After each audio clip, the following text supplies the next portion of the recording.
All right, guys. All right, guys.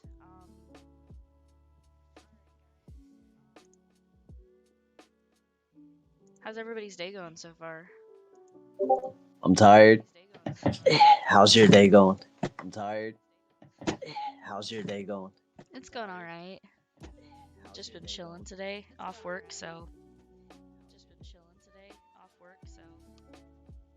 okay. Bet. We all know how that is. Work being a pain. Mm-hmm.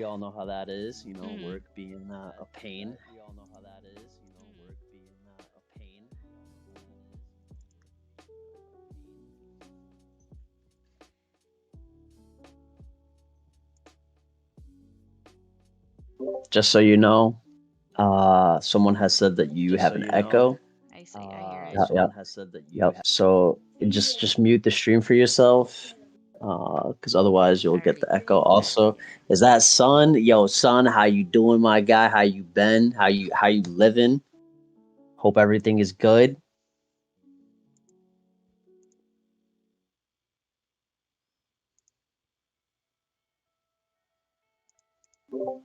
Just tired, but doing great. Also, we're glad to have you.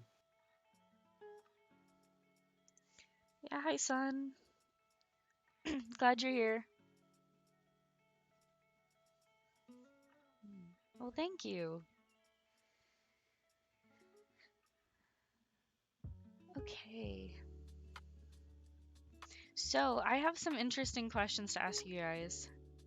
Um, I found some pretty interesting am I the assholes? So, I want to run these by you and get your opinion, okay? Um, the All first right, one. shoot. Okay. I just got married last week. My wife and I are both in our 30s. I'm Mexican American and she's American, but we both grew up in the USA. Both our families know both languages. My wife planned every bit of the wedding and was very controlling and a nervous bride, but alright, I guess I get that she was stressed. During the reception, I went to the band and asked them to play a song for me to sing to my new wife. It was Te Amar by Miguel Bose. It was a song from our first date in a really bad Mexican restaurant, so it became a long standing joke between the two of us. The guest really loved the song, and my mother in law cried and told me it was beautiful, but my bride seemed upset. I asked her what was wrong, and she said that I am the asshole for taking the spotlight to enforce my ethnicity and not just let the band sing our song for us. Am I the asshole? What? No, hell no. What? I What? Yo, is she like a bridezilla? apparently I Like she is definitely a bridezilla. My guy is not the asshole here. No way. I completely agree. I feel like that she's kind of out of line to even say that because he's going out of the way to do something, especially that he knows is gonna like bring up memories from their whole relationship. Like, Right. Like especially if it's like their song, right? Like this is obviously their first song, right? Like this yeah, is something that they both related to and everything. And he's playing it at their wedding. No, he's not the asshole. In fact, I believe she is for even calling him that. yeah, and Like, getting upset.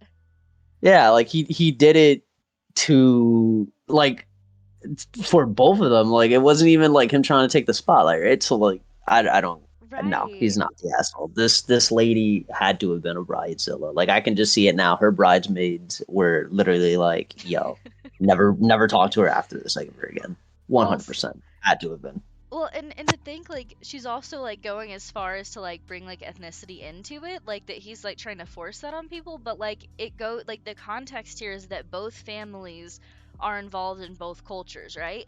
So like he's incorporating everyone.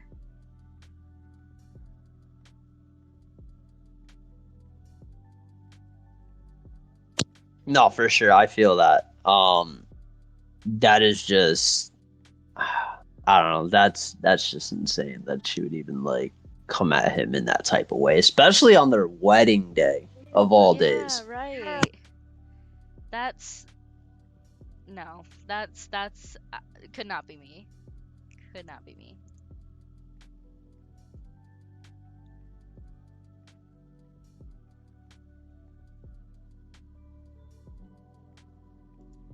Yeah.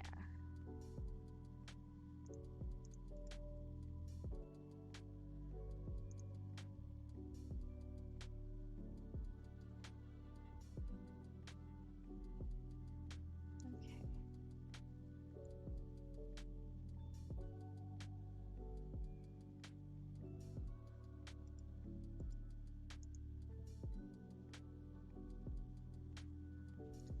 Yeah, Pops, you're completely right. Uh, I'll have to look into that here in a minute.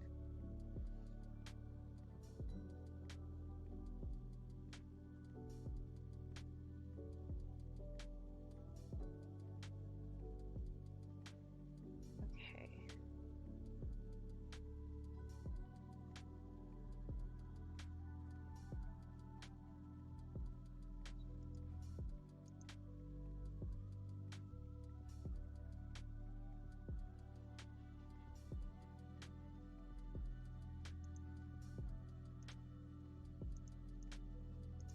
Okay.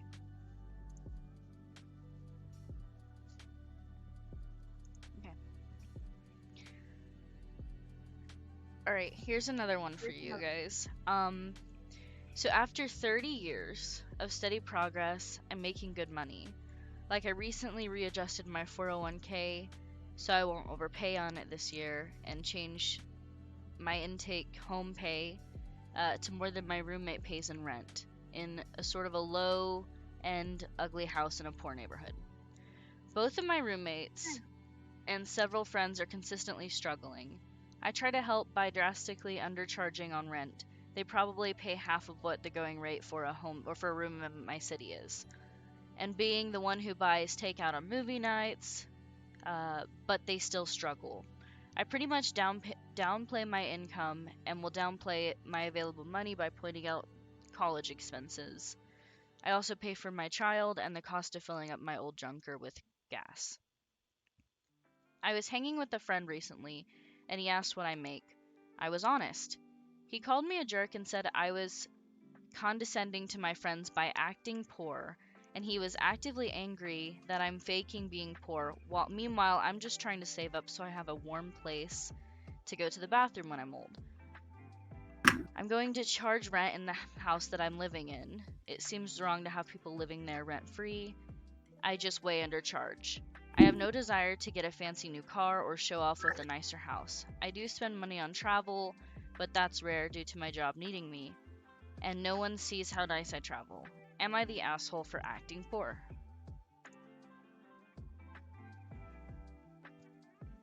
Get your money. Get your money, yeah. I don't think I don't think that he's the asshole.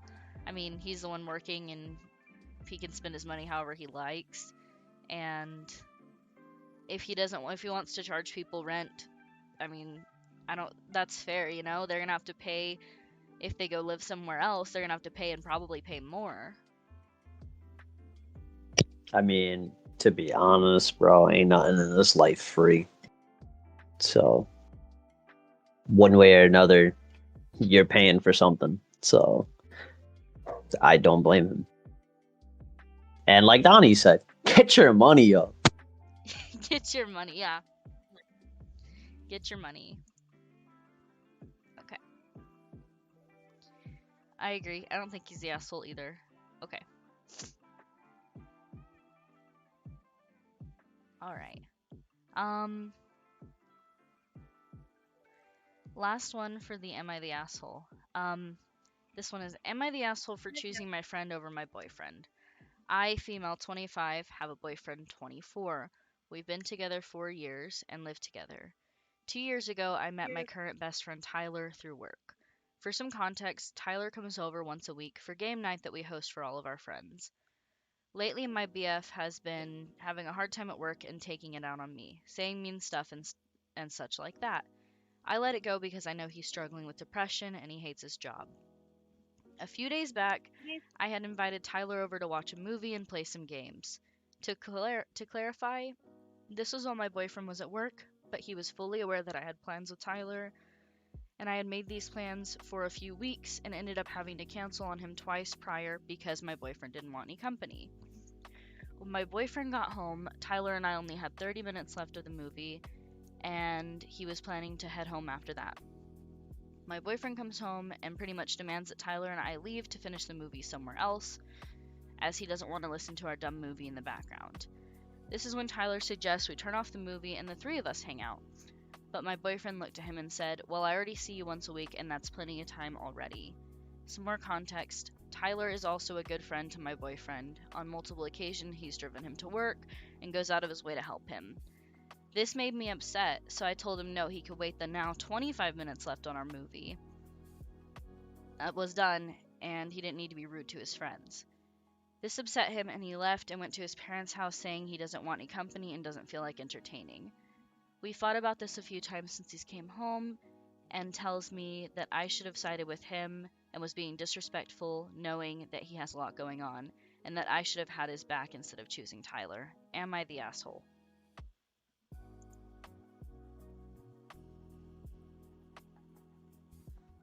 What do you guys think?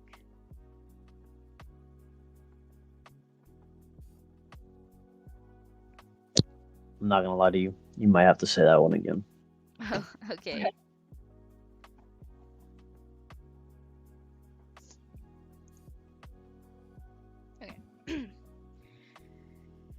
Am I the asshole for choosing my friend over my boyfriend? I, female 25, have a boyfriend 24. We've been together for 4 years and live together. 2 years ago, I met my current best friend Tyler through work. For some context, Tyler comes over once a week for game night we host for all of our friends. Lately, my boyfriend has been having a hard time at work and taking it out on me, saying mean stuff and such like that. I let it go because I know he's struggling with depression and hates his job. A few days back, I had invited Tyler over to watch a movie and play some video games. To clarify, this was while my boyfriend was at work, but he was fully aware I had plans with Tyler, and I had made these plans a few weeks ago, but had ended up having to cancel on him twice prior because my boyfriend didn't want company. When my boyfriend got home, Tyler and I only had 30 minutes left on the movie, and he was planning to head home after that. My boyfriend comes in and pretty much demands that Tyler and I leave and finish the movie somewhere else so he doesn't have to listen to the dumb movie in the background. This is when Tyler suggests we turn off the movie and the three of us all hang out. My boyfriend looks to him and says, "Well, I already see you once a week, and that's plenty of time already." Some more context. Tyler is also good friends with my boyfriend, and on multiple occasions have driven him to work or gone out of his way to help him. This made me upset, so I told him no, and that he could wait the now 25 minutes left on our movie until it was done, and that he didn't need to be rude. This upset him, and he left and went to his parents' house, saying that he didn't want company and doesn't feel like entertaining. We fought about this a few times since he came home, and he tells me that I should have sided with him and that I was being disrespectful, knowing that he had a lot going on, and that I should have had his back instead of choosing Tyler over him. Am I the asshole? No, not at all. To be honest, that relationship sounds toxic as fuck, and she need to get out of that. Cause like, bruh, he's coming home and like belittling her. Hell no, nobody needs to be taking that. Yeah. So no, I don't think she is the asshole. How are you gonna treat your friends like that? Like, I get it, you're Well, having not a hard even- time at work, but Well, not even just your friend, but like you, she, and his girl like that too. Nah, that guy's gotta go. that guy's gotta go. Okay. It's funny. Okay. Alright. I want you to think this one through. Would you rather be trapped in a romantic comedy with your enemies or trapped in a horror movie with your friends, knowing that your friends could technically die in this horror movie? Damn, bro. Yo. Boys, I'm sorry, but y'all holding that L. Y'all holding that L. Nope. No, sir. You're gonna have to hold that L, guys. I'm sorry. It's been real, and like I'll honor y'all memory, but is y'all gonna have to take that L. So you're choosing to put your friends in a horror movie? Oh, 100%. Oh, 100%. I am not being stuck in a romantic comedy with my enemies. Hell no. No? Hell no. No. You don't want to be in a romantic comedy with your enemies? Hell no. No. No, no, no. No? Not in the slightest.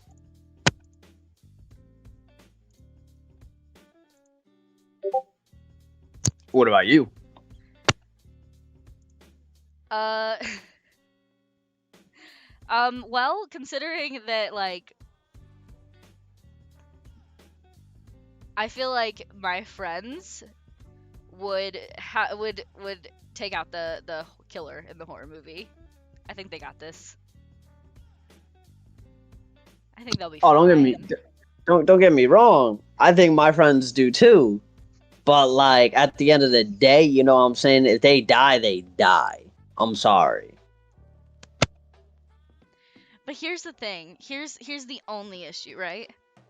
Um I would also have to be in that horror movie, and I'm a scaredy cat. So, I don't know how well that would work.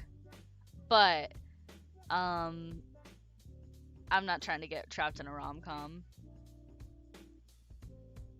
I mean, I see your point. All right, I guess. What kind of horror movie we talking? We talking like Paranormal Activity or like slasher?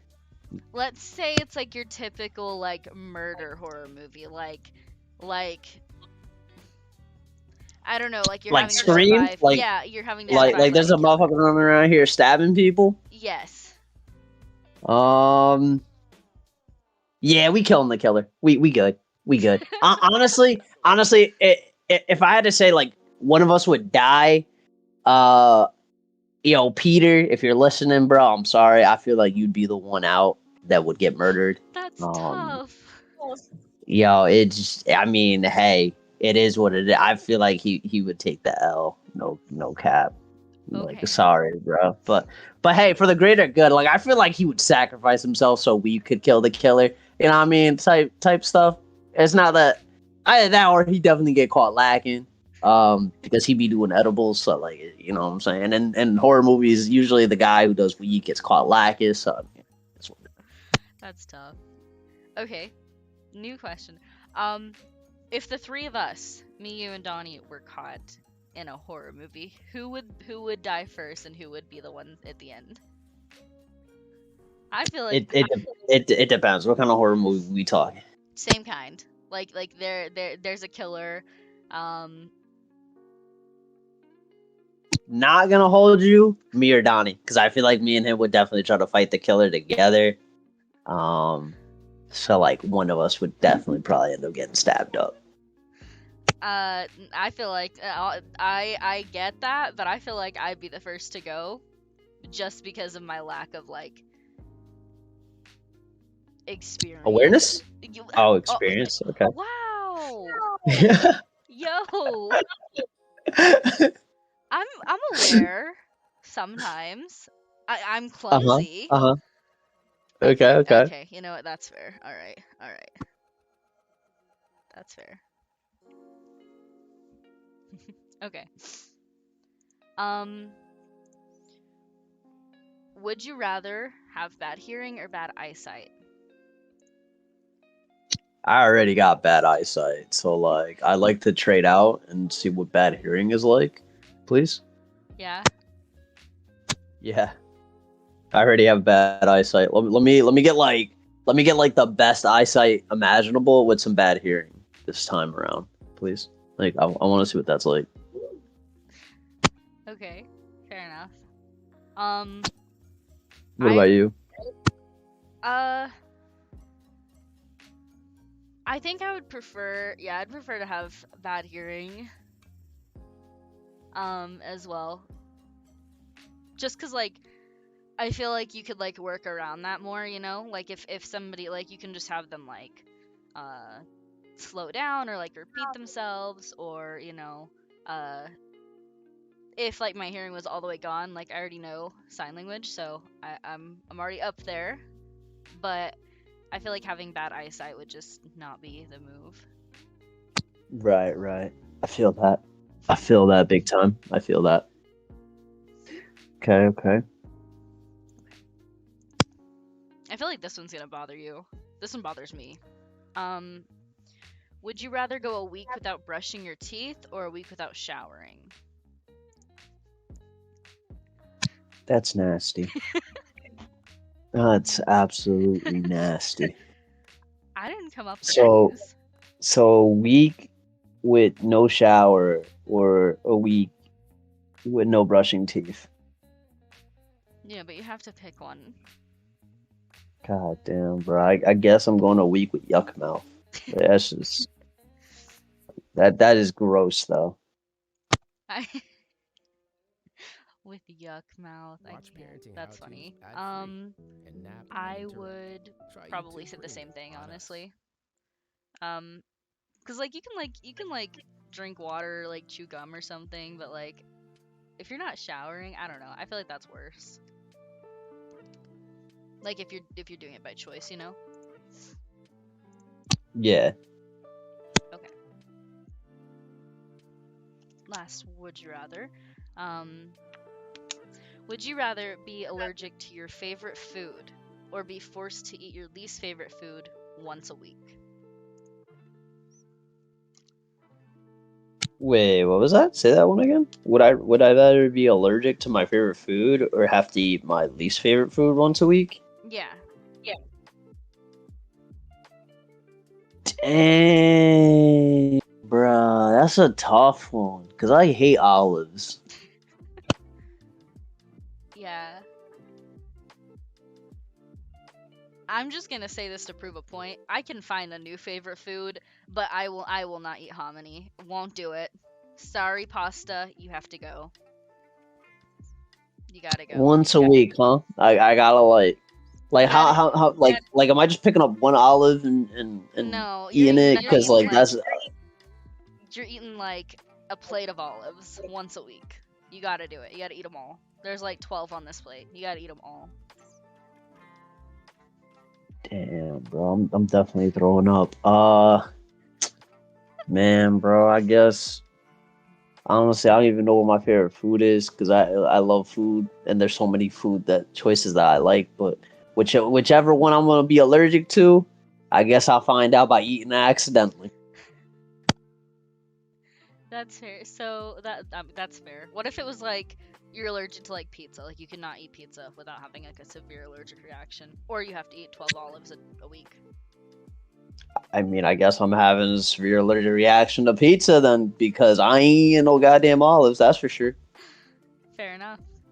Fair enough.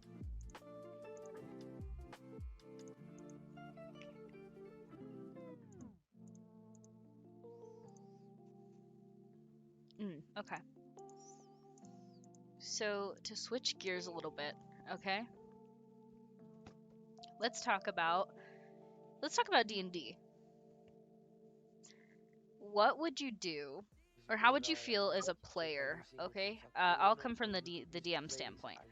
I saw this post on TikTok because I follow a lot of like DM and GM accounts on there, because they have like really cool ideas and really cool takes on like their rules and stuff. How would you feel if you immediately started the session, right? You're with your party. You guys have been a party for like 6 months, you work really well together. How would you feel if you immediately start that session and everything was fine last session? You immediately start this next session and one of them just off the rip gets killed. Off the rip. And it's a way to introduce the big bad. How would you feel as a player if that happened to you? It depends. Was that party member useful or was he useless? They were useful. Like let's say they're like one of the most useful, like you as your player and your character and their character like have bonded, like you guys are very close. Damn, bro. I ain't gonna lie, like RIP emotional damage, but like that is a good way to introduce somebody, like the big bad. You know what I mean? Um, so like I ain't gonna knock it. I think that's pretty good. A good way to do so, you know? Mhm. Yeah, cuz I've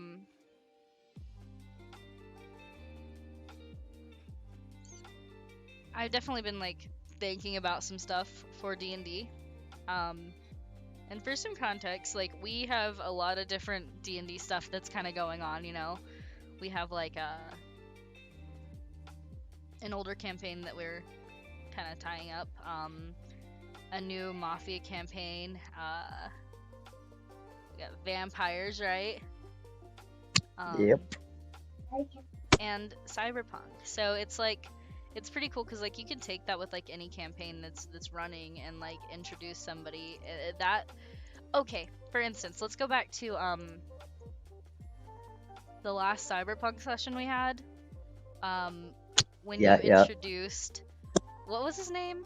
The Waylon Jones. Waylon Jones. Okay. You introduced Waylon Jones, and this guy is obviously out of our league. Like, we know that as a party. Like, we know, okay, we don't need to mess with this guy because he's dangerous. But obviously, the NPCs who are around are pretty powerful.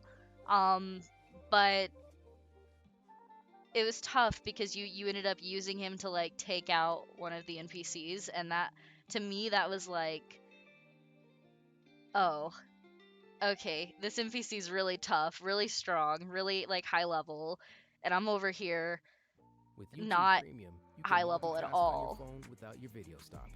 So, Your music videos the won't worst stop part play. about that was like, in all actuality, going into that session, I had no intentions of killing off Jose. None. No intentions to killing off his character. In that session. Right. It was just the fact that you guys managed to beat Waylon in his base form so fast that I was like, nah. Like, I need you guys to understand this man is powerful. So, like, I just couldn't let it slide there. So I bumped it up. And I was just like, Jose's character has been on the decline. And I mean, it just felt right.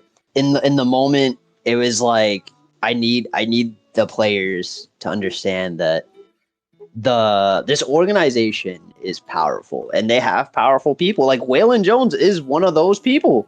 And the other players that are with him are just as strong, if not stronger. And it was like it just made sense to kill Jose off in that moment. I was like, I need them to understand that like Jose as a gang leader is strong in his own perspective, but I needed to make sure you guys knew that like the fear of God is being struck down into you guys right now.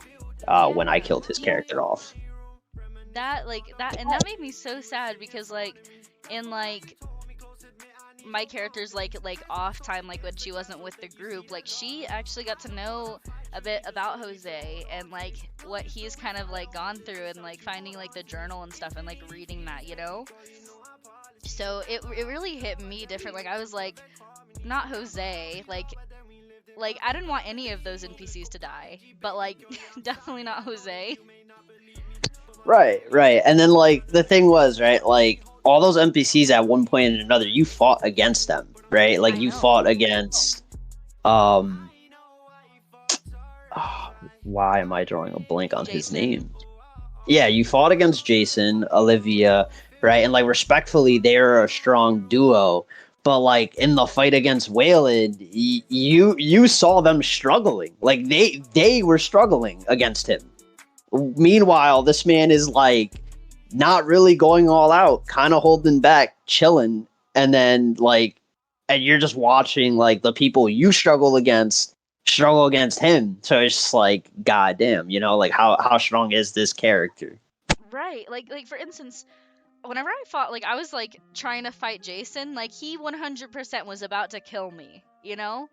And Jose's the one who Oh, actually for sure. saved me in that moment, right? Like if it wasn't for Jose showing Yeah. up, I would have I would have had to make a new character, 100%. But Jose showed up because I had called him, like, him in the group for backup, because I knew, like, there's something bad going on, like Olivia and Jason are after Antonio. So I called Jose, he shows up, saves me. So, like, there's also that, like, appreciation knowing that, like, my character is alive because of him, but then because I involved him, right? Like, if I hadn't involved Jose in the whole, like, battle, maybe he wouldn't have died, too.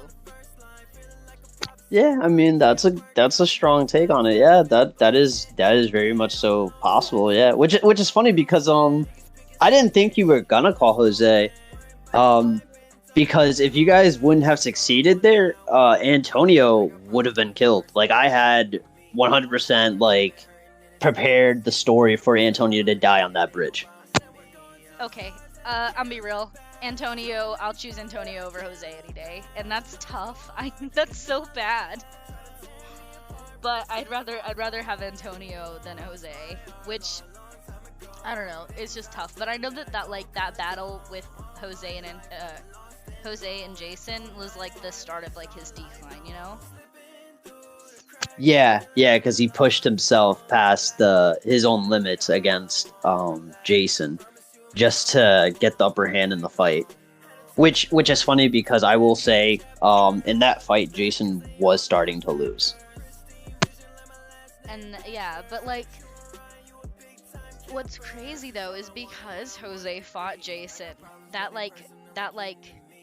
he had a really good fight and he was like happy about it and stuff, you know? He was like, I got to actually like show off, and because of that, like he let everything from the past go with like Antonio and everything and like the whole like mall job, and so he let it go and now he's actually on our side. But like had I not called Jose, Antonio and Olivia and Jason would have fought. Antonio probably, like you said, would have died, and so then we'd also not like I feel like we wouldn't have teamed up with Jason or Olivia, you know? And so we'd also have them to worry about, and where would they fall at now with this whole new war, you know? It's just Yeah, no, interesting that to is think very about. true. Oh, 100%. 100%. But like, I mean, hey, the session left off with, Jose leaving you guys a very strong and powerful ally, Mm-hmm. um, that you guys would need to interact with. So it's like, his death brought in another powerful person to possibly tip the tides in your favor. Yeah, and I'm really excited about that. Like, I'm really excited to see like pretty much what would happen going forward. You know, knowing that Jose's gone, Jose's like out of the fight completely because he's not alive anymore. Made me sad. Yeah. That was a very sad moment. I think everyone knew it was up the moment I played that one song, I think everybody knew right then and there, like he was dying. Um, Yeah. Every time that song, actually, like that's funny to think about because I feel like has their go-to songs for like specific things. Like, you know, um that like kind of song that I would play like when the Dragon Club would come around. As soon as I played that, it was Dragon, you know? Um or like every time you play Jason's theme song, like we know as soon as you play, like as soon as that starts, Jason, there's no Jason, you know? yeah. See, that was like in Cyberpunk. I wanted each character to have that, like, this is them song. It's them. Mhm. Because like these characters and everything, and like you should fear them in some aspect. Right, exactly. Like it, I don't know. It's funny because like from day one, like when we first met Jason and you played that song, that has been his song. And so like every time that song comes on, it's been showing up. It's a wild ride. It's fun.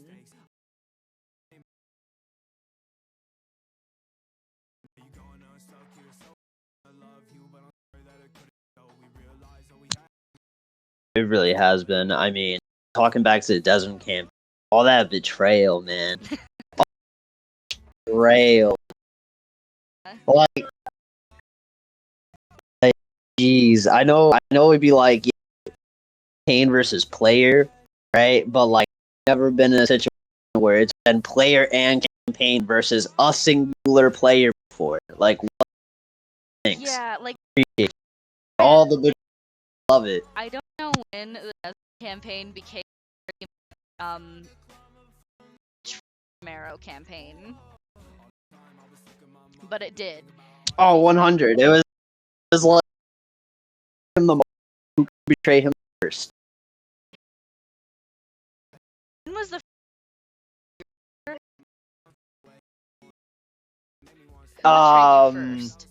Donny indirectly situation where I was locked up in prison, and like they were like, "Yo, you're helping our case to execute him, not to say like you're not helping his case on freeing him right now." And it's like no matter what she did, it was just getting worse for me, and I was like, "Bruh," and like that was the most indirect betrayal.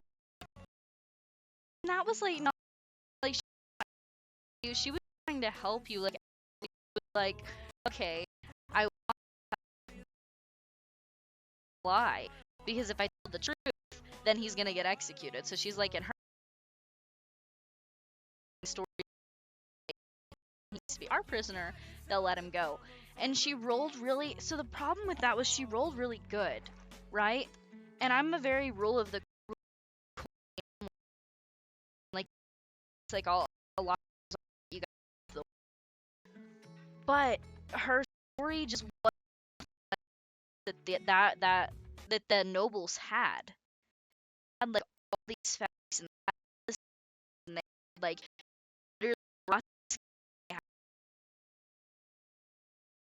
said he was your ward and he assassinates the king and you were in the room, so they're like, okay, did you assassinate the king? Even though like her roles were good, it just her story wasn't good enough to overthrow like the evidence of you brought this that.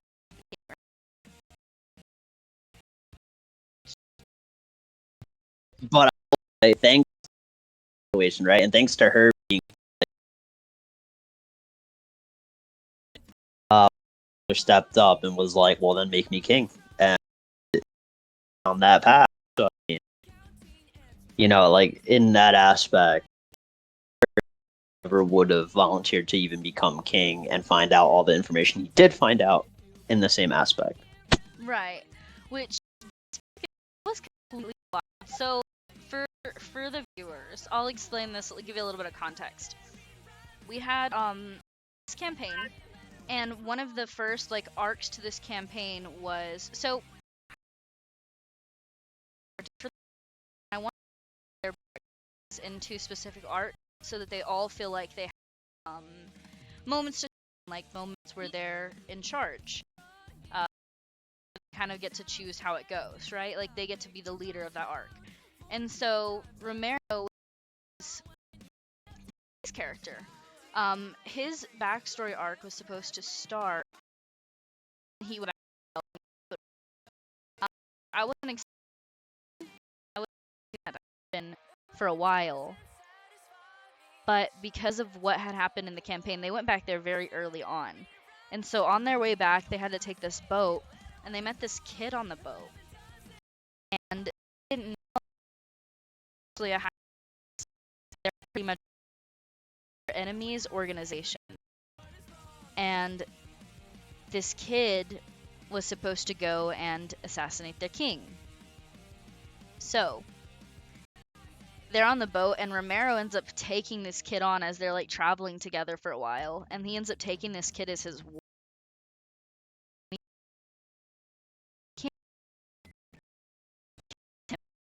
to the king, and in my notes, I'm literally like, he did not kill the king. And because he did that, the king was assassinated, and Romero got like locked away in prison, and it was really cool. You know, it was so wild. Like, him as your ward.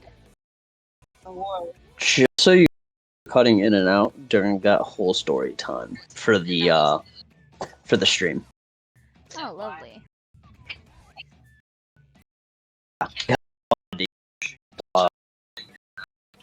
Yeah. Why is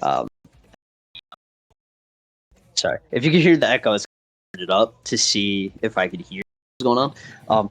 For me, you were not, but you were. Oh, love that. Hold on.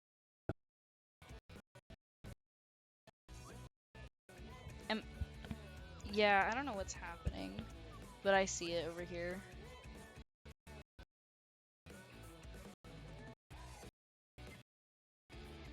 Weird. Looks like I was cutting in and out too, I guess. No, yes. Yeah, I wasn't honestly, when I took the kid as my ward, I was thinking to myself like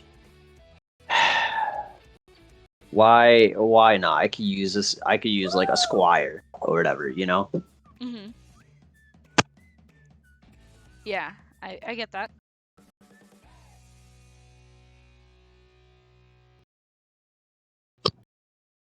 I mean, thanks to the kid assassinating, that king, uh so I didn't have to do it later on.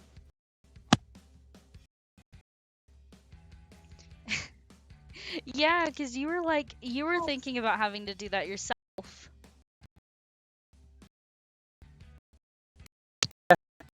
Yeah, I was. I was like, if he doesn't help us, then I'm gonna kill him and usurp the throne. To find I'm actually reclaiming it. Yeah, because it was your family's throne a long time ago before they had pretty much lost the throne to a usurper, and you come to find that out, and you're like, okay, well, it works out for me. Oh man, good times.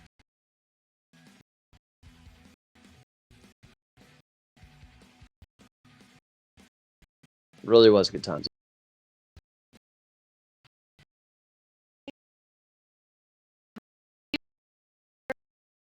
DM. A DM. 100%. And the reason that is because the DM is basically setting the player.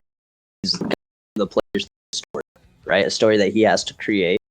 And if the players, by at any point, derail the campaign, he has to somehow get them back on track. Yeah, it is so much harder to DM than it is to be a player because as a you're literally being babied by your DM, pretty much. I get saying, but I feel like DM than be a player because think like whenever I DM, like I have a whole lot of like backstory created, right? Like I write for hours to make a session like give like a lot of different ways the session can go. And of course I can't think about every outcome, and you guys genuinely always throw something at me that like me off. Like I'll be like, I was not expecting you to do that. But I'm very good at like improv when it comes from a DM standpoint, where I could be like, okay, so you go here and this happens, and like I can come up with that. But how many times like when you're DMing do you hit me with something I'm not expecting, right? And then I just sit there and I'm like, oh, I don't know what to do. As a player, I'm just like, I mean, I have done that a lot, but like, I don't know. I feel like as a player, it's so much worse because, like, like the whole can be derailed. Now you have to find a way to get it back on track. People's decisions can speed things up that weren't supposed to be sped up. A lot could happen, and I just feel Mhm. No, I Don't get get me that. wrong. I do understand the player's standpoint as well, though. Yeah.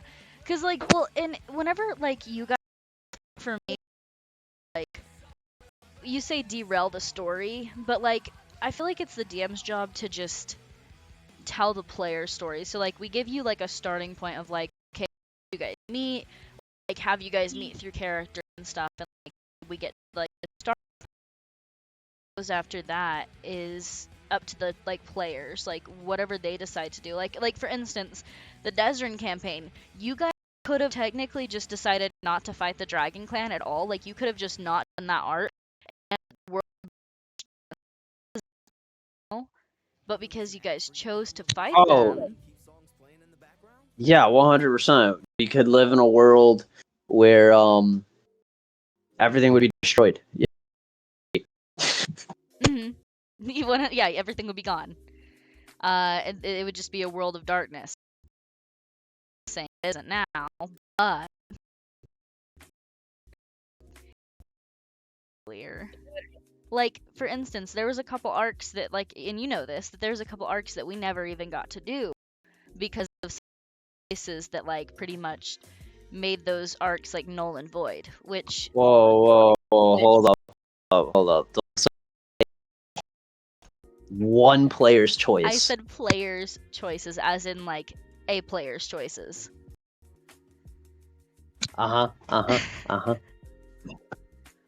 But which I'm fine with, because like I had those arcs because it was supposed to be a long term session. Okay, it went on for a decent while, you know. But um, there were other things that could have happened that could have avoided some of those encounters that you had, you know.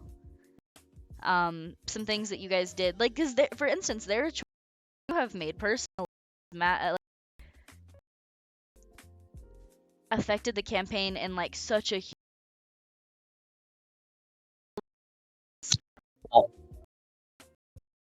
the whole. All my choices have been made because nobody decides to make goddamn choices. Me. Is that a good thing though? A good thing? Hell no. I had people call me a cur stuff. I'm like, well, did you make choice? Did you help decide any? Called a crit. It's always are like, yeah, like, and the worst part is everybody's always, oh, well, what do Romero does? And I'm like, okay. Okay, but you gotta think about it this way, right? Your party consisted of a guy who you Who was practically more useful than anyone. Oh, that's funny. Julius came in clutch many times. He did. He 100% did. Like, he was so useful. Explain to me this. How is Julius, no intelligence, the only one who picked up on you talking to Darvanel? He's the only one who noticed, right? And he comes up to you and he's like, Yeah. Darvanel. Who's Darvanel? Yeah. I'm like, yeah, that's my guy, because I never expected anyone to ask. So when he did, I'm like, yeah. So right then and there, I was like, yeah, about it some other time. Yeah, that was funny because like, and he chose to ask in like the worst time because you guys were literally in the Dragon Hall, like the Dragon Clan's hall, like you were at their base, you were taken over, like with your head, you were down, and who's Darvanel, and self like between you and them to talk to you and like try to get you back on your feet and get you to snap out of it. And because of he was in their line of sight, he actually ended up like falling under their control to fight you guys. Yup. But like, thanks to him doing that, it helped me snap out of it. In which case, I could abuse my fucking powers to win. Yeah, that was crazy. That whole scene where you guys are in the tower trying to stop them destroying the sun. Wow, we did insane. Because I told you that a lot of the lore came from whenever I ran this campaign the first time, right? And like the way that the directions have gone so drastically different, okay? They've gone so different from whenever I ran the campaign the first time. It's very short-lived. We only did it a few sessions, but they were on such a different track than you guys got to. Like that group, the first group who played through Desrin, or were going in a totally different direction than you guys were going. And it's cool to see like different players have such different play styles. Like let's take the characters. For instance, Julius, he really stuck to his character. Like he would figure something out of character and he would bring it up and he'd be like, yo, that doesn't I don't like that. But he'd be like, but Julius doesn't understand what's going on, so I can't say anything. You know? Yeah, he's like, I'm too stupid to figure that out, so I'm just gonna act like I don't know what's going on. Yeah. Meanwhile, Julius is the same guy who decided to step on a landmine and was like, it's survivable. Yeah, and we're all sitting there like, for you it is, but for her it isn't. She's gonna step off that shit and get blown to pieces. Yeah, she would have 100% been making saving throws because Julius, like, it didn't go all the way over his like health. Like he did go down, but then he got back up. But her, it would have like been like immediate death saving throws for that character, you know? Yeah, which is entirely funny because like in that scene, Romero wasn't even trying to save her. He was trying to make sure to cause minimal damage to the tree of life as possible. Yeah, like if Priority. yeah, you really had the mindset of it's her or the tree, and the tree is winning. Like her, she's been with us since day one, but she's gotta go. She was on like she was doing shit that like she shouldn't have been. She was doing too much, bro. Like oh god, she was just doing the most. I was just like, bro, if you die, you die. Like this tree, I made a promise to a goddess, and I plan on keeping my word. I made no promises to you, so R.I.P. And honestly, like I do appreciate like what Myth Donny's character brought to the story because like she was like she had the best intentions. She really did. Like especially in the beginning, she had the best intentions. But she's also playing this really young, very naive character who doesn't know what the right choices to make are. And then she keeps like I would put stuff in the story that was like it's thing. That's what she would do, is like there's things going on, but she would focus on like little things, which I was on them. Was focusing on. She made a lot of decisions that didn't align with the party's goals, and that made her really take like a drastic different path than the party. Like for instance, when she was communicating with Dark Romero and she wanted to go and live like in the Underdark and not help the party. She was like giving into the corruption, you know? Yo, chat for the record. This bitch betrayed me so bad she kidnapped my daughter and tried to literally hand her over so she could die.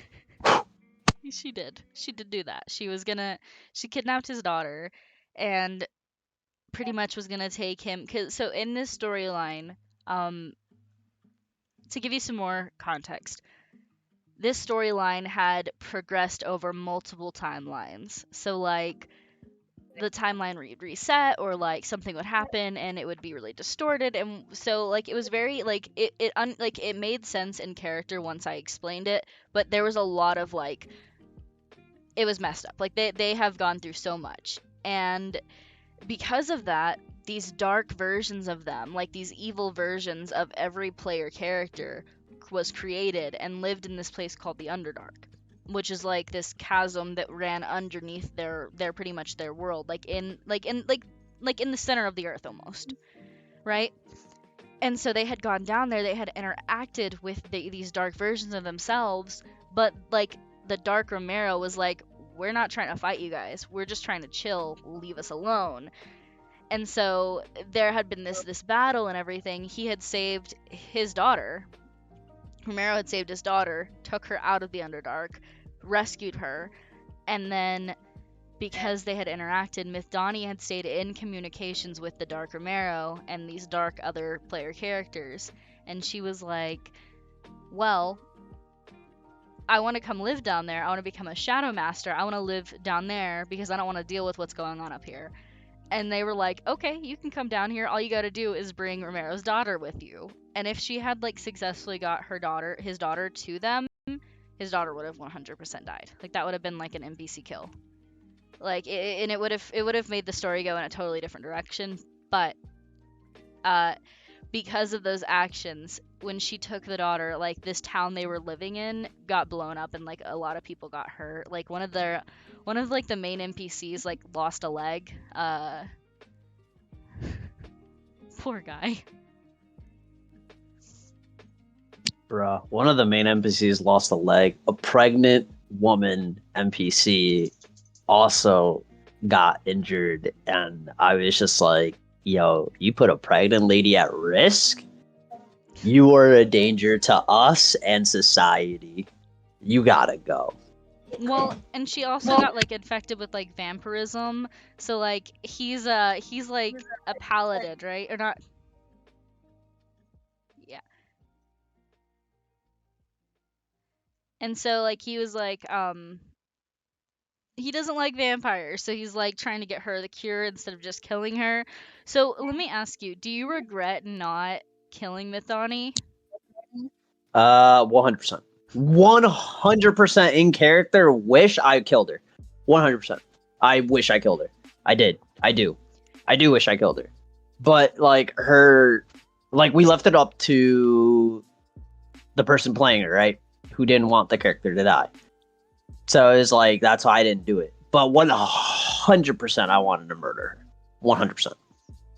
Which it's crazy because I think about it, like when we would talk in Discord, like we would all like end a session and we would all talk, everyone would like be on your case about like hating Mithani, but you gave her so many chances. I really did. I gave her all the chances in the world. I gave her all the chances in the world, and nobody saw it from my perspective until it was too late. And at that point, I was like, well, nobody's going to make the choice into a prison within another. Decide what to do. Like, so the very first thing, like she almost got you executed, and you were like, okay, well, you were trying to help, we'll let it go. But you kind of knew like she would, you had executed like in the cause, one of the main causes. Of course, you bringing the boy and him killing the king was the main got you in prison, but her like lying and them finding out that you guys were all working together, really didn't help. And then after that, she goes on to try to get the dwarf king, who you find out actually working with your enemies, like Who working was with a your traitor? enemies, was a traitor. Him to work with his alliance,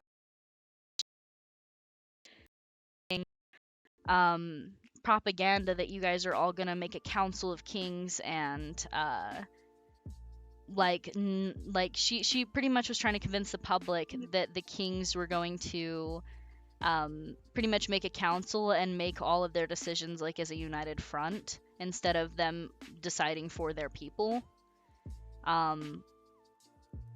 That was just like, and you didn't even get mad at her. Like you got mad at her for that, but like you didn't really punish her severely. In fact, you saved her after that when she was trapped in Terry Sanct, you know, like you broke.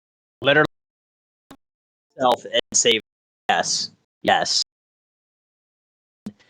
There and got corrupted process. And then you watched in by Calderia, you watched in after saving her, you watch her get taken again, you watch her away, and you had to say you go to Terry Fibber, go back in there, and yeah. And did again.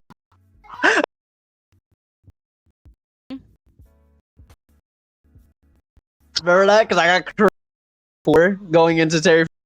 Like, all right, guess we're here. Yeah, I mean, that it's because you were messing around. The dreamscape.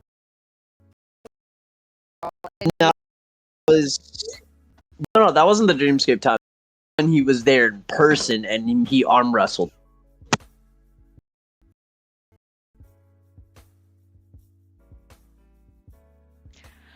Oh, The time I was messing with the Dreamscape was the time I went and rescued her from Terry's son. And Cat. That's the reason why we went to Tempest, so he could rid the corruption. So we went there. She got. I fought the devils and shit. And well, I didn't get my ass beat. I did, but so did they. I mean, I won the fight, but I died. yeah, you're making saving throws after then, that fight. Yup. And then after that was when I got to the arm arrow, I won, and he really win. Look at my hand. I'm fucking corrupted. And I'm like,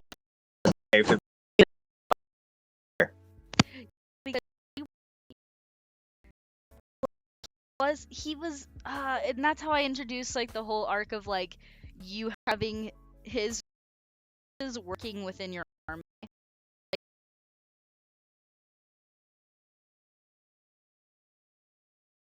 Working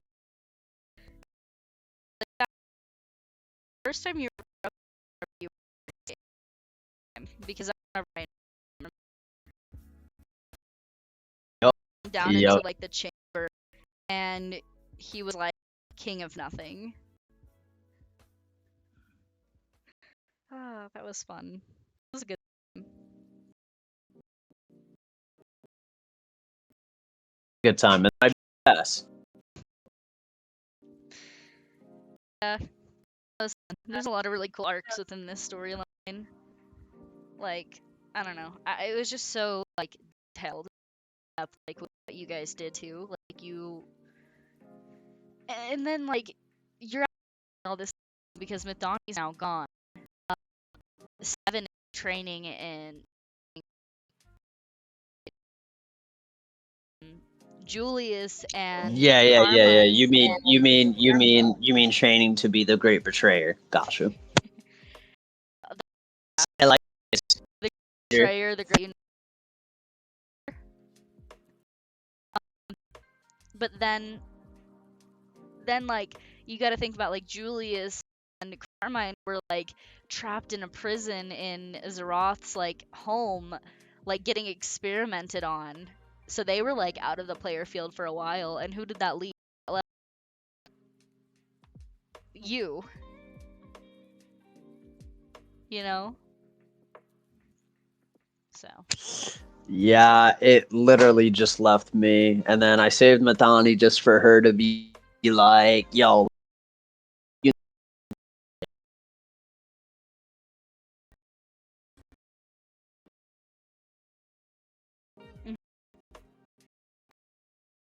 so tough, so tough." Good times. I enjoyed all of that. I And then it makes sense. It makes sense later on, right? It makes sense because, right, I was suspicious of 7, right? I was like, "Here, touch my Shadow Blade." All right. And like I knew what the Shadow Blade could do. So I was like, let's see what happened. Right? I was suspicious of him, told him to touch the blade. Touches the blade, nothing happened. Which in my head, it grew more suspicion that nothing happened. But I kept it to myself, right? Like that was when I first was like, something's weird's going on here. Because because like first he ate Calderia. He ate Calderia, and I was like, bro, what the fuck? Like, why? Like, why didn't you listen? Why'd you do that? Right? So I was suspicious of him. Then the whole thing happened where like people are like, oh, bro, who are you? Romero who? Kingdom of what? And I'm like, huh? The fuck's going on? Right? And he's over here listening and shit, making up some fake ass story that doesn't even sound right. So I was like, touch my sword, touch my sword. And he was like, why? I'm like, what do you mean why? Just why? So he touches it and nothing happened. And I was like, even that grew more suspicious to me, which is why when we were in the prison cell, I swung on him to try him into the prison. I knew there was something going on with him, but I didn't share the info with anyone because I was like, if there's something going on with him, like it could be me trapped within a prison, like alone in my own head. You know what I mean? Mm-hmm. So that's why I was very. And then during the fight against Zarab, I also noticed that he wasn't really trying his hardest, which is why knowing that some bullshit was happen, and lo and behold, some bullshit did happen. Yeah, it really did a lot. That was wild. It's crazy to see like how much your characters like all changed throughout this story, you know? Because at first, like you all meet because you're told to follow the light, and so you follow the light, and you all meet at Sam's cabin. I almost said it wrong again. You meet at Sam's cabin, and he's like, "I need you guys to save the world." Like, y'all are pretty much put into this like position to where you have to fight for everybody. And somewhere along the line, people give up on like didn't want to do it anymore. She just wanted to go live in the Underdark and control the shadows, you know? Pretty cool. Also, Yep. Some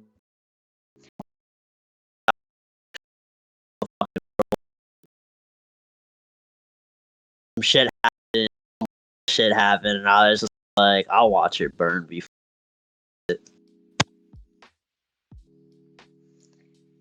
yeah. Well, and also, I just kind of came to like a self-realization. Like, I sit here and I say that like I'm a rule of cool DM and like, which is true. Also, that's true, and like I do play like by rule of cool. Like, if you guys like say something specific or like you do like you're shooting them and like you're shooting them with a bow in the head or something, like, and I know they're not going to survive that, like kill them if they have like a lot of health left. But like also I feel like see how hard I can make it on you guys before like you break. Like, if you think about it, if I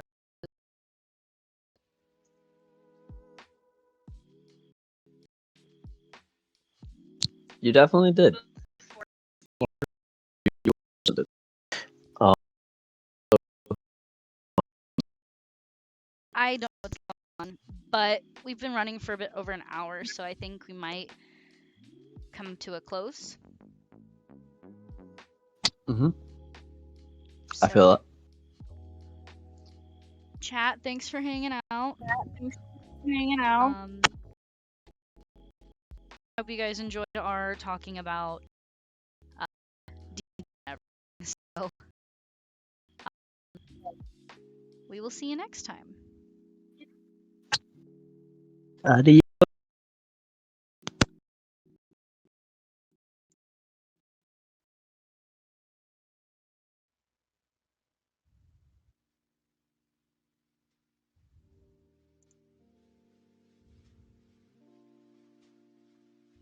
The Great Beach.